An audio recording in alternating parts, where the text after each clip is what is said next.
Mbreti Abdullah i Jordanisë mbërriti këtë të premte në Shqipëri për një vizitë zyrtare me ftesë të presidentit Bajram Begaj.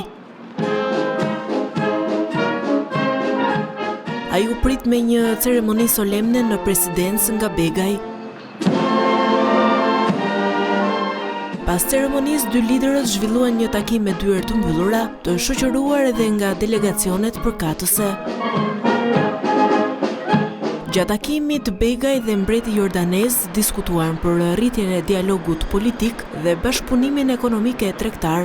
Presidenti nënvizoi rëndësinë e rritjes së investimeve jordaneze në Shqipëri, ndërsa veçoi edhe mbështetjen që sipas tij, Jordania ofron për Kosovën për njohje të reja dhe hyrje në organizmat ndërkombëtar.